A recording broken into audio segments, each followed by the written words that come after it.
Kalau kuasa Allah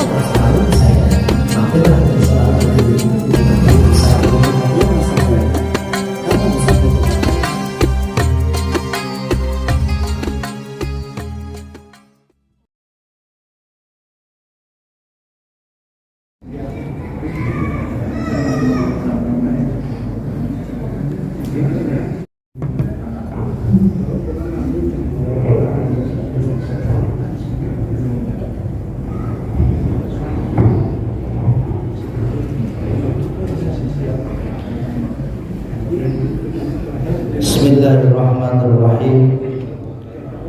Assalamualaikum warahmatullahi wabarakatuh.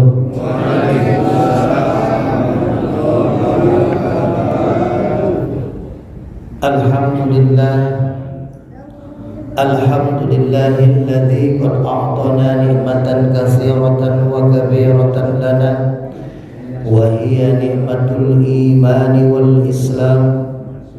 Ashhadu an la ilaha illallah wahdahu la syarika lah wa ashhadu anna Muhammadan abduhu wa rasuluhu la nabiyya ba'da.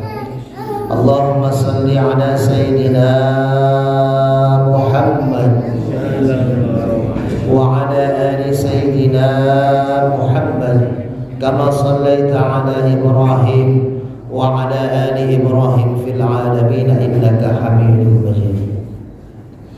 Qala Allah Ta'ala fi kitabihil karim, a'udzu billahi minasy syaithanir rajim. Bismillahirrahmanirrahim. Man 'amila shalihan min dzakarin wa untha wa huwa mu'minun falanuhyiyannahu hayatan thayyibatan wa lanajziyannahum ajrahum bi ahsani ma kanu ya'malun. Shadaqallahul azim. Hadirin jamaah salat maghrib Masjid Miftahul Wasliyah yang dirahmati Allah Subhanahu wa taala. Amin. Alhamdulillah, puji syukur sama-sama kita panjatkan pada Allah Subhanahu wa taala karena berkat rahmatnya, berkat ridhonya kita masih diberikan nikmat iman, nikmat Islam, nikmat sehat walafiat, sehingga kita bisa melaksanakan ibadah sholat maghrib secara berjamaah, dilanjutkan thalabul ilmi sampai dengan nanti isya. Maka dengan syukurnya kita, dengan ibadahnya kita mensyukuri nikmat Allah, maka insya Allah Allah akan tambah nikmatnya untuk kita. Amin ya Allah ya Rabbal Alamin. Salawat dan salam semoga senantiasa tercurah kepada pemimpin alam Nabi besar Muhammad sallallahu alaihi wasallam, kepada keluarganya, para sahabatnya, dan mudah-mudahan kita yang hadir di masjid yang kita cintai ini, insyaallah kita dan keluarga akan mendapatkan syafaatul uzma yaumil akhir nanti. Amin ya Allah. Sebelum kita masuk ke dalam materi, mari sama-sama kita baca suratul Fatihah agar kita mendapat keberkahan dari Allah Subhanahu wa taala. Wabil khusus kita niatkan, kita hajatkan Al-Fatihah ini agar diberikan naungan ridha Allah untuk Ketua DKM Masjid Miftahul Wasliyah beserta jajarannya, para pembina, para penasehat, para ustadz, para imam, juga para donatur yang terus memakmurkan masjid ini. Wabil khusus jamaah yang insya Allah tanpa adanya kita maka rumah Allah ini tidak akan makmur. Dengan makmurnya rumah Allah ini akan ada naungan dari Allah untuk kita semua. Juga kita doakan saudara-saudara kita di Palestina, di Gaza yang sedang dirundung ujian tahun demi tahun, maka mudah-mudahan kita memohon kepada Allah saudara-saudara kita di Palestina dan di Gaza diberikan keselamatan oleh Allah Subhanahu wa taala, dimerdekakan, diberikan keberkahan, diberikan kesejahteraan. Juga kita semua yang ada di Indonesia juga diberikan keamanan, kenyamanan, kesejahteraan, dan diberikan pemimpin yang adil dan bijaksana. Ala hadiniyah wa kullu niyatin salihah wa ila hadratin nabi. Al-Fatihah. A'udzu billahi minasy syaithanir rajim. Bismillahirrahmanirrahim. Alhamdulillahirabbil alamin. Arrahmanirrahim. Maliki yaumiddin. Iyyaka na'budu wa iyyaka nasta'in. Ihdinas siratal mustaqim. Siratal ladzina an'amta 'alaihim ghairil maghdubi 'alaihim waladdallin. Alhamdulillah, kita baca Fatihah, susu datang. Alhamdulillah. Bapak-bapak, saudara-saudara saya yang dimuliakan Allah, malam ini materi kita agak-agak serem, tapi perlu juga kita tahu. Selama ini kita bahas kajian ini tentang permasalahan hikmah, tentang tauhid ibadah. Tapi malam ini saya ingin beritahukan kepada kita semua, kita harus waspada, karena kadang kita ini mesti memperbanyak saudara sahabat, tapi juga kita harus tahu mana lawan kita, mana musuh kita. Musuh yang paling nyata adalah yang namanya iblis. Maka malam ini saya ingin sama-sama kita merenung tentang dua hal tipu daya iblis yang mungkin saja kita masih bisa dirayu sama dia, masih bisa digoda sama dia, dan na'udzubillah jangan sampai kita masuk golongan teman-temannya dia. Hadirin yang dirahmati Allah, iblis itu menggoda, merayu manusia, ya, bukan seperti di sinetron, di film-film, Pak. Kita lihat kan kalau di film-film itu orang kalau membunuh maka nanti setannya gentayangan, kan gitu ya. Saya beberapa minggu lalu lihat berita di Subang ada seorang ayah dan seorang ayah membunuh istri dan anaknya. 2 tahun nggak ketahuan. Itu kampung bapak saya kebetulan. 2 tahun nggak ketahuan. Ya, karena ya itulah pengadilan dunia kadang masih terbuyarkan, tapi pengadilan Allah niscaya akan nyata. Tapi walaupun bagaimana, setelah 2 tahun terbongkarlah, maka siapapun yang melakukan kebaikan walaupun disembunyikan, dia akan terbuka. Satu saat akan kelihatan. Jadi gak usah khawatir. Ada salah satu jamaah kita di Masjid Miftahul Wasliyah, saya gak perlu sebutin orangnya, saudara saya. Beliau juga tinggal di sini, di perumahan Mandala. Istri beliau, almarhumah istri beliau, itu ketika meninggal dunia, suaminya baru tahu ternyata istri beliau ini menyembunyikan beberapa berkas-berkas yang dia berikan santunan kepada beberapa anak-anak yatim, masjid, majelis taklim, yang tanpa diketahui oleh suaminya ketika masih hidup. Ya, suaminya tahu istrinya suka berbagi, tapi tidak tahu sedemikian banyaknya dia berbagi, tahunya ketika sudah meninggal dunia. Ini ada ya ya mungkin saya sering kali kalau habis dakwah Jumat main ke rumah beliau, makan di rumah beliau, rumahnya dekat lah dari sini. Ini terbuka, disembunyikan serapat apapun kebaikan akan terbuka.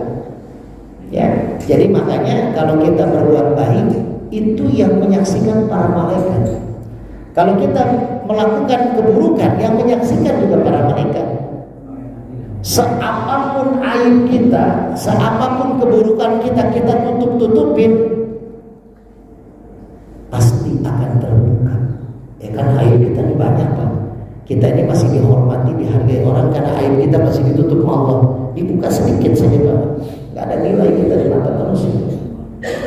Makanya kita gak usah menjatuhkan orang lain, membuka aib orang lain, karena aib kita sendiri saja masih ditutupi sama Allah. Nah itu kan tipu daya setan. Setan ingin kita menjadi pengikutnya. Maka inilah bagaimana cara kita agar bisa membentengi dari tipu daya setan. Setan itu ada 2 hal melakukan satu tipu daya kepada kita. Yang pertama, bagaimana caranya agar manusia tidak bersyukur kepada Allah. Ini tipu daya, Pak. Coba kita lihat Pak, di medsos, Facebook, status WA, ya, banyak kali tiap hari keluhan-keluhan. Ya. Ketika kita mengeluh kepada Allah, itulah yang terbaik. Karena iyyaka na'budu wa iyyaka nasta'in. Allah lah tempat kita, tujuan kita untuk beribadah, dan Allah lah tempat kita untuk minta tolong. Tapi kadang kita di medsos, ya Allah, hari ini dagangannya nggak bagus, mudah-mudahan besok bagus. Bagus, kalimatnya bagus, ada doa, tapi kadang berkeluh kesah. Ketika datang ke rumah istri nanya, gimana dagangnya Pak? Aduh, hari ini mah sepi mah. Biasanya sehari omset ada 2 juta, hari ini cuma 1.990.000, padahal kurang 1.000. Tapi mengeluh. Padahal Pak, kadangkala kalau kita mengukur rezeki itu dari nominal angka rupiah, maka kita sudah salah. Ketika bangun tidur, kita bisa membuka mata kita, menghirup napas kita, itu sudah rezeki. Datang ke masjid, melangkahkan kaki kita, sholat berjamaah, itu rezeki. Bisa ngopi bareng, sarapan bareng, itu rezeki. Bapak ngasih uang kotak amal malam ini Pak, misalkan ngasih 10.000, masukin kotak amal pas sholat maghrib atau pas pulang isya, kan namanya rezeki. Itu kan saya bilang sama Allah pasti akan dilipat gandakan tuh. Sedekah itu kan melipat gandakan rezeki. Itu bisa 10 sampai maunya Allah, terserah. Tapi rata-rata 10% yang itu sedekah, tapi bisa lebih. Nah, ketika Bapak memberikan uang 10.000 rupiah ke masjid, sedekah jatuhnya. Kalau nanti dipakai beli karpet, maka jadi jadian. Selama karpet dipakai ibadah, 10.000 itu ngalir terus pahalanya Pak. Walaupun Bapak sudah meninggal. Ketika Bapak pulang, besok hari baru tidur, ya, Bapak beranggapan sedekah itu kan akan diberikan lebih mau. Kok nggak ada yang kasih duit 100.000 ya hari Minggu besok itu. Itu secara hitung-hitungan sedekah. Ketika kita kasih akan dilipat gandakan 10. Tapi bisa jadi Pak, Bapak hari Minggu ketika Bapak niat olahraga pagi ke Taman Merdeka misalkan, habis sholat subuh olahraga pagi, tadinya malaikat sudah mencatat kita Minggu pagi ketika di Taman Merdeka, ketika kita lari kita diserempet motor. Itu sudah ada tuh di Lauhul Mahfuz. Tapi karena kita sedekah yang 10.000, malaikat melihat, oh di rumah dicoret, nggak jadi ketabrak. 10.000 kita sedekah, aman kita. Kalau diserempet motor kita masuk rumah sakit, itu bisa ratusan ribu, bahkan bisa jutaan. Walaupun yang nyata pun ada. Kan saya pernah cerita tuh kalau masalah di sini. Satu saat 3 tahun yang lalu, saya lagi ngumpul di rumah saya dengan para ustadz, para kiai di kota Depok, lagi diskusi lah, main ke rumah saya. Ketika itu tiba-tiba ada pengurus DKM masjid di salah satu masjid di Cimanggis, 3 orang, ketua masjidnya, lalu sekretarisnya, sama satu lagi ya salah satu donatur. Datang ke rumah saya bertamu malam hari, pas ada ustadz di rumah saya, jadi ada saksinya banyak. Assalamualaikum, Ustaz. Ada kumpulan ya? Oh enggak, ini cuma diskusi aja. Memang ustaz-ustaz sering kali datang ke rumah saya ya, untuk diskusi komunikasi. Lalu dia ceritakan tujuan. Ustaz, maaf, kata ketua DKM, saya mengantarkan Pak Haji ini, salah satu ya DKM juga, salah satu jamaah, ingin memberikan hadiah kepada ustaz. Hadiah apa? Saya bilang, dia kasih handphone. Ini handphonenya nih, ini saksi. Ini 3 tahun yang lalu dikasih sama dia. Dikasih handphone sama dia. Karena Ustadz terakhir khotib Jumat di tempat saya, handphone Ustadz itu kan error, dipegang sama anak saya. Maka saya kasih handphone buat dakwah, buat YouTube, buat di syiar dakwah. Udah saya terima tuh depan para ustaz, kita ijab kabul. Itu bukan duit masjid Pak, duit pribadi si Pak Haji. Seminggu kemudian dia memberi kabar kepada saya yang ngasih HP.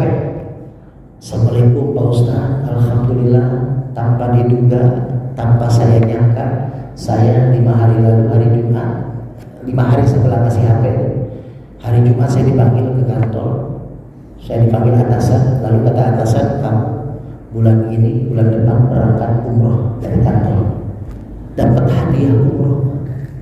Lalu saya tanya, harga HP berapa saat ngasih? Ya sekitar 2,5 juta. Berapa umroh yang dikasihnya? Sekitar nilainya 25 juta, tuh 10 kali lipat. Nah saya candain tuh, coba kalau ngasihnya iPhone Haji Plus. Saya bilang gitu Pak. Itu mah candaan. Itu Pak, selama 3 tahun benar. Karena titipan amanahnya buat dakwah, saya pakai dakwah. Saya pakai ceramah sampai kerusaknya, makanya nggak bisa buat kamera, hanya bisa buat ngerekam suara. Tapi selama 3 tahun dakwah saya di mana-mana, kajian saya, khutbah saya, itu masih di sini. Kalaupun kita ngasih sesuatu itu nggak dipakai buat ibadah, Bapak tetap dapat nilai pahala Pak. Bapak punya teman seorang ustaz mana-mana naik sepeda, terus dikasih motor misalnya Bapak buat dakwah, motor Bapak banyak. Sayang kalau nggak dipakai mubazir, pakai. Walaupun tuh si ustaz nggak pakai motor itu buat dakwah, cuma buat jalan-jalan doang, tetap Bapak dapat pahala ibadah. Apalagi kalau dipakai buat dakwah, jariah tuh Pak. Bapak meninggal, untuk motor masih dipakai buat ceramah ke masjid-masjid, Bapak terus dapat jariahnya. Daripada motor nyimpen aja di rumah nggak dipakai. Saya seminggu yang lalu nyari, pengen ngasih hadiah. Ini mah tasyakur ini mah. Hari Jumat kemarin istri saya pas hari Milad. Saya minggu lalu bikin status di Majelis Zikir. Siapa yang tahu harga sepeda listrik gitu kan? Sepeda listrik kan lagi musim. Yang tahu infonya harga murah, barang bagus kabarin. Tiba-tiba ada yang japri saya, Pak Ustaz, sepeda listrik OTW dari Jakarta tuh teman saya. Sepeda listrik OTW ke Pak Ustaz. Saya bilang saya nyari harga, bukan minta sepeda listrik. Ya minimal bisa pakai buat ke masjid-masjid yang dekat. Itu Pak, saya yakin walaupun belum tahu, belum nyampe juga barangnya, karena dari Madiun. Ketika nanti dipakai kebaikan, akan dampaknya ke orang yang ngasih pasti ada. Tapi kalau dipakai keburukan, tanggung jawab orang yang pakai. Yang ngasih tetap dapat pahala Pak. Contoh misalkan kita ngasih bantuan ke masjid, renovasi masjid 10 juta, tapi sama DKM naudzubillah dipakai hal yang gak benar, yang ngasih tetap terhitung sebagai orang yang memberikan infak ke masjid. Jadi gak usah khawatir, gak usah kita ngasih 1 juta terus kita tanya-tanya, uang saya kemarin buat apa ya? Kalau beli semennya yang berapa sak? Yang ya, nah itu. Jadi kita gak usah sampai sedetil itu. Ketika memberi, ya sudah ikhlas. Godaan setan yang pertama adalah memberikan manusia akan ada perasaan tidak bersyukur kepada Allah. Coba kita renungin syukur kita sudah sejauh mana. Orang yang bersyukur itu pertama dia ikhlas menerima apapun pemberian Allah. Itu bersyukur. Hari ini dagang lagi sepi, kemarin sudah ramai, masih ketutup, masih ada untung kemarin. Kalau hari ini dikasih sakit, mungkin disuruh istirahat sama Allah. Kemarin banyak banget kegiatan saya kesana kesini. Selalu bersyukur kepada Allah. Nah, waktu 2 bulan yang lalu saya ngisi di sini. Saya masih ingat karena saya selain memvideokan YouTube itu buat syiar dakwah, saya juga buat evaluasi. Sebelumnya saya ngisi apa? Waktu saya ngisi terakhir di sini 2 bulan yang lalu, saya ngisi materi tentang istighfar. Ya, kita bahas tentang istighfar. Sebenarnya ada 2 amalan. Pertama istighfar, kedua adalah alhamdulillah. Ini alhamdulillah nggak sempat kita bahas karena sudah masuk waktu Isya. Artinya orang-orang yang bersyukur cirinya dia menerima apapun pemberian Allah dengan ikhlas. Yang kedua, mengucapkan tanda syukur dengan minimal alhamdulillah. Nih Pak, satu saat malaikat Jibril diperintahkan oleh Allah turun ke bumi. Jibril turun ke bumi, kamu cari manusia makhlukku sedang ngapain di bumi. Akhirnya malaikat Jibril melihat, oh ada makhluk yang lagi ibadah, ada makhluknya Allah yang lagi maksiat. Lalu malaikat Jibril melihat ada satu manusia yang unik. Dia selalu mengucapkan, mendawamkan kalimat alhamdulillah dalam segala sesuatu yang dia dapatkan. Dapat rezeki alhamdulillah, dapat ujian alhamdulillah. Ini manusia nih selalu bersyukur. Berarti kayaknya orang Indonesia nih Pak. Kenapa saya bilang orang Indonesia? Orang Indonesia kan begitu tuh Pak. Misalkan kita nengok teman kita ke rumah sakit, kamu kenapa masuk rumah sakit? Ketabrak sepeda motor. Ya Allah, kamu gini ceritanya. Ya tapi alhamdulillah untung saya ketabraknya sepeda motor. Enggak, mobil kan gitu ya. Selalu untung kan, alhamdulillah. Untung enggak mobil yang ketabraknya. Jadi kita selalu bersyukur tuh. Ya ketika Sintayong melapor kepada Erick Thohir kan, gimana itu? Kok bisa Indonesia itu di menit-menit terakhir malah kebobolan sama Bahrain jadi 2-2 misalkan. Ya memang itu kecurangan wasit, tapi alhamdulillah lah kita masih seri. Coba kalau misalkan perpanjangannya lama lagi bisa kalah kita kan gitu. Selalu bersyukur tuh Pak. Jadi intinya manusia selalu bersyukur apapun yang diberikan Allah, mau ujian, mau kesenangan. Maka malaikat ini kembali ke Allah melaporkan, ya Allah, ada satu manusia yang selalu bersyukur, mau dapat rezeki, mau dapat musibah. Allah menyuruh malaikat Jibril untuk ke Lauh Mahfuz melihat catatan amal. Lalu dilihat malaikat Jibril, ternyata si fulan ini Pak tidak ada di dalam buku calon penghuni surga. Jadi Rasul pernah berkata kepada sahabat bahwasanya ketetapan rezeki, ketetapan manusia itu sudah Allah buat 50.000 tahun sebelum bumi diciptakan. Jadi kita tuh rezekinya bagaimana, ajalnya gimana, baik atau buruknya kita, itu sudah tercatat di Lauh Mahfuz 50.000 tahun sebelum bumi diciptakan. Ya, walaupun nanti ada ayat innallaha la yughayyiru ma biqaumin, nanti kita bahas. Akhirnya dilihat sama malaikat Jibril, nggak ada Pak catatan penghuni surga. Ketika dilihat di kitab satunya calon penghuni neraka, ternyata ada nama si fulan. Kata malaikat Jibril, ini orang kan selalu bersyukur, selalu ikhlas, dapat kebaikan, dapat keburukan, calon penghuni neraka. Akhirnya malaikat Jibril peduli sama di manusia, di fulan. Dia balik lagi izin sama Allah ke bumi untuk memberikan masukan. Dibilang sama malaikat Jibril, wahai fulan, saya Jibril, saya dapat informasi dari Lauh Mahfuz bahwasanya amal ibadah yang kau lakukan itu baik. Kamu selalu bersyukur atas nikmat Allah ataupun ujian dari Allah. Tapi ternyata kamu nih di catatannya sebagai calon penghuni neraka. Saran saya, tambahin doa husnul khotimah. Biar nanti kamu ketika meninggal dunia, kamu dalam keadaan baik meninggalnya dan akan mendapatkan tempat di surganya Allah Subhanahu wa ta'ala. Apa yang di fulan ini bilang? Wahai malaikat Jibril, terima kasih informasinya. Kalau memang dengan saya melakukan ibadah alhamdulillah dalam keseharian saya bersyukur Allah berikan kebaikan atau keburukan, dan ternyata di catatan amal saya, di catatan saya adalah calon penghuni neraka, saya pun mengucapkan alhamdulillah. Begitu kata si fulan. Lemeslah malaikat Jibril, balik lagi ke Allah melaporkan. Kata Allah, coba cek malaikat Jibril. Dicek sama malaikat Jibril, ternyata si fulan karena menerima takdir dia menjadi penghuni neraka, ridho atas ketetapan Allah, maka dia menjadi calon penghuni surga. Tuh Pak, cuma ngucapin alhamdulillah, bersyukur Pak. Ya, kadang gini Pak, kalau kita tuh dia dapat rezeki itu kita bersyukur, tapi ada kekurangan apa? Karena tanda syukur kita yang ketiga, selain kita menerima, bersyukur atas apa yang diberikan Allah, yang ketiganya adalah kita memberi atas rezeki yang Allah telah berikan kepada kita. Ada sedekah Pak, ya, ada infak, ada zakat mal. Zakat mal hanya 2,5%. Kita dapat gaji sebulan 10 juta, hanya 250.000 kita keluarkan. Zakat mal, sedekah. Ya, kita mah kecil Pak. Zaman dulu Rasulullah dapat 100.000, 50.000 misalkan habis buat makan satu keluarga, 50.000 lagi nggak bisa ditabung, langsung dibagikan, disedekahkan.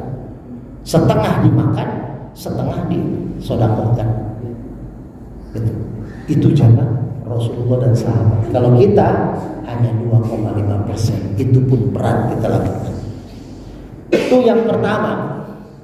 Yang kedua, godaan setan, rayuan setan terhadap manusia adalah agar manusia tidak lagi berharap kepada Allah, tapi dia berharap kepada makhluk.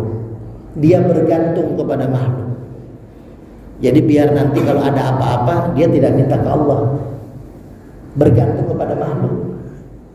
Dia bilang sama bosnya, bos, kalau bukan bos ini yang memberikan saya pekerjaan, mungkin saya tidak bisa menafkahi anak dan istri saya. Itu Pak, sudah mengallahkan majikannya, sudah menuhankan bosnya. Hati-hati Pak, Allah bisa cemburu tuh. Padahal yang berikan dia rezeki itu bukan si bosnya. Si bosnya hanya wasilah saja. Kita bekerja Pak, disuruh Allah bekerja. Ya, seperti ayat sholat Jumat di surat Jumat, ketika selesai melaksanakan Jumat, ya, maka bertebaranlah kita mencari rezeki Allah. Suruh bekerja sama Allah. Tapi kita disuruh bekerja, bukan disuruh mencari hasil dari pekerjaan kita. Contoh misalkan, ketika Siti Hajar sama bayinya Nabi Ismail alaihissalam di padang pasir, sudah habis bekalnya. Nabi Ibrahim sudah pulang lagi ke Palestina, sudah habis bekalnya, berhari-hari kelaparan, kehausan, sampai menangis tuh Nabi Ismail bayi, karena air susu ibunya kering. Nah, akhirnya di saat lemah Siti Hajar kelaparan, kehausan, dia mencari sumber air, sumber kehidupan buat anaknya dan dirinya. Namanya orang lagi lapar, haus, itu ngelihat apa aja sama kayak lagi bulan puasa kan gitu. Kalau udah sore-sore jam 4, jam 5, coba Bapak keliling cari takjil. Apa aja yang dilihat enak, benar gak Pak? Itu Bapak ngelihat es, ya. Waduh, seger banget. Jangan gitu Pak.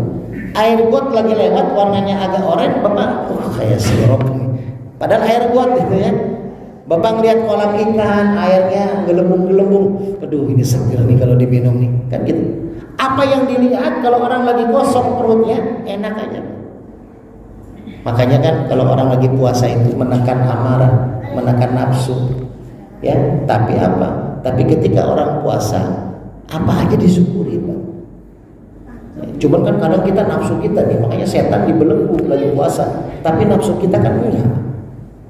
Makanya orang yang mau buka puasa kan beli ini beli itu, pas udah makan 2 suap udah kenyang. Tuh makanan yang berserakan di meja makan gak makan. Mau dipakai buat sahur udah gak enak. Itu kan nafsu saja Pak. Coba buka puasa kita di masjid pakai kolak pisang ya, sama air putih udah cukup. Itulah kita nafsu yang ditingkatkan. Orang-orang yang lapar begitu, termasuk Siti Hajar. Ketika dia lapar, haus, nyari makanan, nyari minuman, itu samar-samar dari sofa. Siti Hajar melihat seperti ada air di Marwah. Dia lari-lari kecil ke Marwah. Tapi pas ketika dekat sampai Marwah nggak ada air. Pas sudah di Marwah, dia melihat di sofa seperti ada air. Lari lagi ke bawah. 7 kali bolak-balik sofa Marwah. Ternyata apa Pak? Dapatkah air? Tidak. Malaikat Jibril datang, disuruh oleh Allah memberikan air, tapi bukan dari sofa dan dari Marwah. Jadi 7 kali bolak-balik ikhtiar mencari air, ternyata belum tentu dapat di tempat kita ikhtiar. Artinya apa Pak? Kita ikhtiar aja Pak. Kita dagang aja, kita kerja aja. Masalah rezeki mah udah Allah tetapkan. Aduh, saya gaji 3 juta sebulan, mana cukup ini beli rumah. Nggak usah pikir itu, jalanin aja kerjaan. Siapa tahu tiba-tiba bos kayak sahabat saya ini tiba-tiba ngasih hadiah umroh 25 juta. Itu kan rezeki dari Allah. Nah, konsep rezeki, wa may yattaqillah, barang siapa yang bertakwa kepada Allah, yaj'al lahu makhraja, dia akan mendapatkan jalan keluar dari masalah yang dia punya.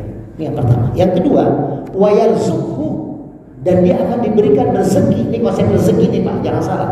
Min haitsu la yahtasib, dari tempat yang tidak pernah dia sangka, dari orang yang tidak pernah dia duga.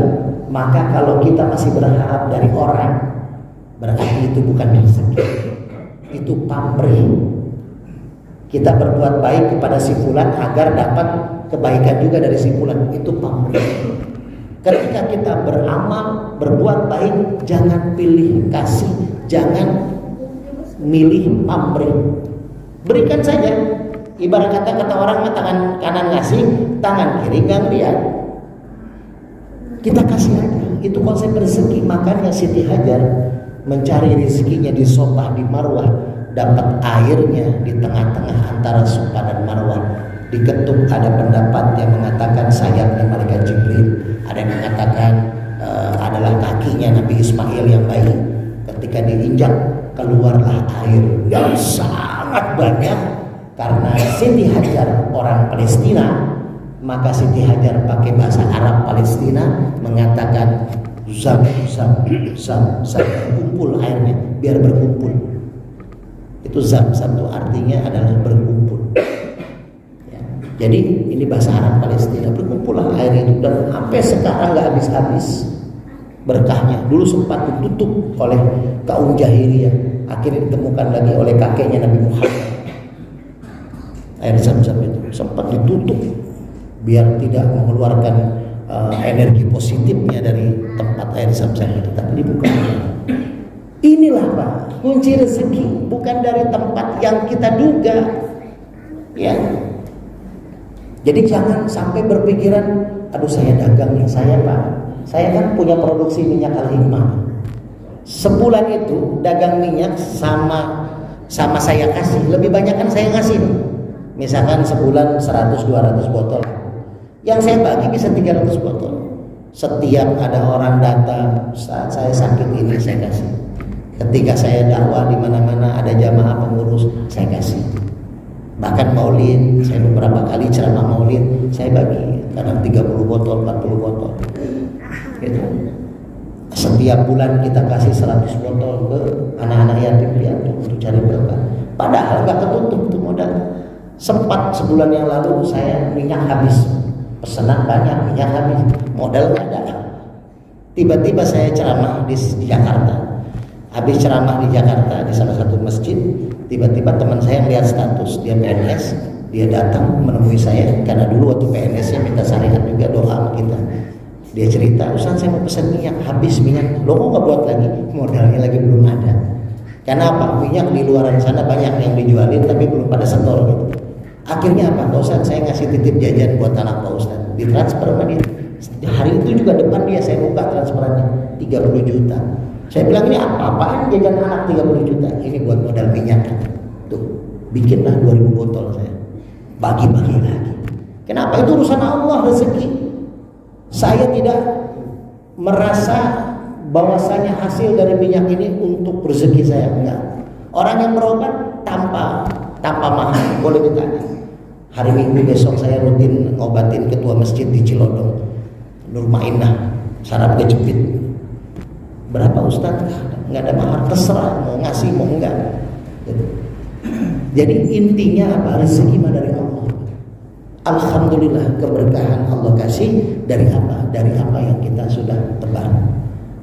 Ya, wa may ya'mal misqala dzarratin khairan yarah, wa may ya'mal misqala dzarratin syarran yarah. Itu kunci. Coba siapa yang tahu artinya? Saya kasih minyak. Wa may ya'mal misqala dzarratin khairan yarah, wa may ya'mal misqala dzarratin syarran yarah. Ayo Pak, salah juga tetap saya kasih. Apa? Siapa yang bisa jawab?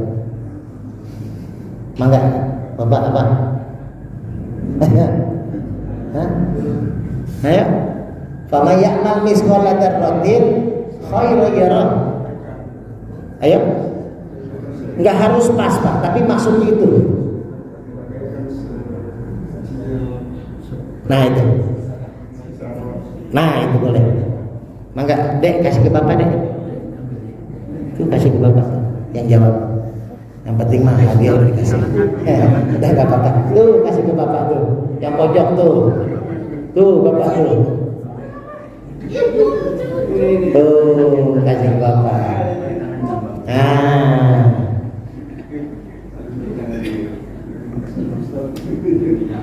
Nah ini buat Dede, ini buat Dede nih, ini buat Dede, ini buat Dede nih. Ini buat Dede nih. Dikasih buat Dede. Nanti buat Mama ya. Jadi Pak, apa yang kita tanam itu yang kita tuai. Tuh Siti Hajar akhirnya dapat rezeki, tapi bukan dari kerjaan dia, bukan dari tempat yang dia tuju, maksudnya gitu. Ya Pak, jadi setan menggoda kita untuk agar kita tidak lagi berharap kepada Allah. Ini hati-hati, berpangku tangan kepada manusia. Ini hati-hati. Ya, ujian setan itu luar biasa. Makanya kan saya pernah cerita di sini bahwasanya kehidupan bumi ini ada karena 4 faktor. Sajarah, Adam, Hawa, Alma. Sajarah artinya sejarah. Sajarah artinya pohon. Ini berkaitan sama iblis. Enggak akan ada sejarah Nabi Adam turun ke bumi kalau tidak ada godaan iblis. Coba Pak, seorang Nabi Adam aja kegoda, walaupun yang kegoda itu sebenarnya bukan Nabi Adam tapi Siti Hawa. Yang kegoda Siti Hawa, tapi Siti Hawa menggoda suaminya Nabi Adam. Jadi makanya inilah kita bersyukur kepada Allah bahwasanya kita masih meyakinkan Allah sebagai Tuhan kita. Ada Rasulullah pernah memanggil sahabat Rasulullah SAW dari kaum Ansor. Lalu Rasulullah berkata, wahai kaum Ansor, apakah kalian sudah beriman kepada Allah Subhanahu wa Ta'ala? Nah ini Pak. Lalu apa kata kaum Ansor? Dia tidak menjawab. Karena kaum Ansor ini sudah merasa masuk Islam. Kenapa ditanya sama Rasulullah dia beriman atau tidak? Lalu akhirnya Rasulullah SAW berkata, tidak ada yang bisa jawab ini. Lalu ada yang menjawab, Umar bin Khattab. Ya Rasulullah, kaum Ansor ini sudah beriman kepada Allah. Dia sudah baca syahadat. Lalu kata Rasulullah, apa cirinya orang beriman? Yang pertama, ciri orang beriman adalah bersyukur atas nikmat yang telah Allah beri. Yang kedua, bersabar atas apa yang diberi ujian. Yang ketiga, menerima takdir dari Allah. Nih takdir Pak. Ini yang ketiga, ujian dari iblis ini. Kadang kita suka tidak menerima takdir. Contoh Pak, kita punya anak. Ini kan rata-rata mah udah pada punya cucu ya. Jadi kita contohinnya cucu aja. Kita punya anak perempuan, lalu kita jodohkanlah anak perempuan dengan pilihannya, laki-laki yang soleh, yang baik. Anak kita pun anak yang soleh. Lalu menikahlah anak kita dengan mantu kita yang laki-laki. Setelah menikah, kita doakan sebagai pasangan yang sakinah mawaddah warahmah. Lalu setelah menikah, ternyata anak kita hamil. Hamil 1 bulan, hamil 2 bulan, sampai hamil 7 bulan, sampai 9 bulan. Ya, kadang kan kalau orang hamil ngidam ya. Wah, seorang suami yang sayang sama istrinya, apapun ngidam dituruti. Ya, malam-malam jam 1. Ada teman saya Pak, jam 1 malam ngidam belut. Coba zaman sekarang kan susah nyari belut. Kalau di kampung masih mending bayar di Kerawang tuh. Di Subang masih ada di kampung saya tuh belut. Pak, aku mau belut, dicari dia. Adanya pecel ayam, belut nggak ada, susah cari belut. Pulang sampai jam 3 pagi. Udah nyari muter-muter nggak dapet mah. Pokoknya mama nggak mau tidur kalau belum makan belut. Udah nggak usah berisik, papa juga punya belut. Ayo, gitu kan? Ya gitulah, orang ngidam tuh begitu kan. Setelah lahiran, setelah melahirkan, bersimbah darah seorang wanita, seorang ibu, bahkan nyawa taruhannya. Makanya kalau orang yang meninggal dunia karena melahirkan, salah satunya dia mati syahid, malaikat menyaksikan dan mendoakan. Maka si suami bahagia punya seorang anak, mantu bapak bahagia tuh punya anak. Anak bapak yang perempuan bahagia jadi seorang ibu, apalagi bapak bahagia menjadi seorang kakek. Bahkan biasanya kan cucu lebih dekat, lebih sayang kepada kakek, kakek lebih sayang kepada cucunya ketimbang anaknya. Ya karena anaknya udah gede, ya, cucunya masih bayi, masih lucu. Tapi ketika lahir, Allah berikan ujian, takdir Allah, anaknya naudzubillah summa naudzubillah cacat. Apa yang terjadi, Pak? Kalau dia seorang ayah yang baik, yang soleh, ibu yang soleha, kakek yang soleh, maka dia tetap akan sayang dan menerima anak cucu walaupun takdirnya dia punya kecacatan. Itu Pak, ada sedikit penutup. Ada video yang saya meneteskan air mata. Seorang ayah, istrinya meninggal dunia.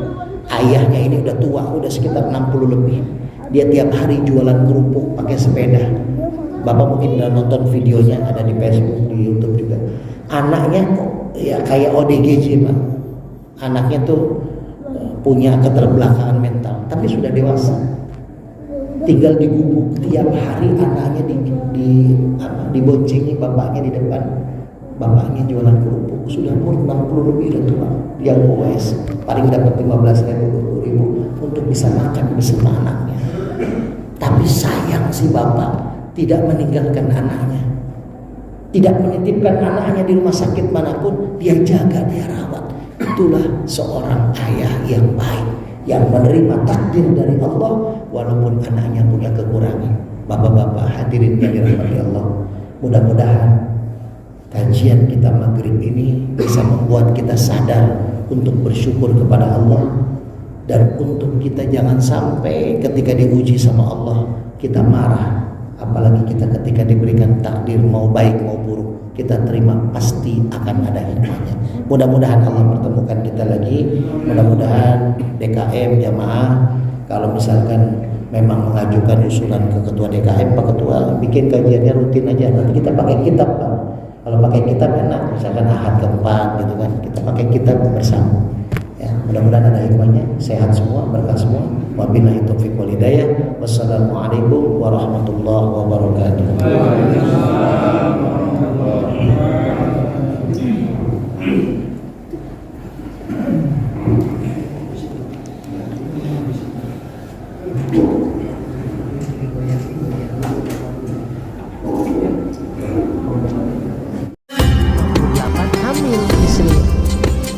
Kalau kuasa Allah, harus saya.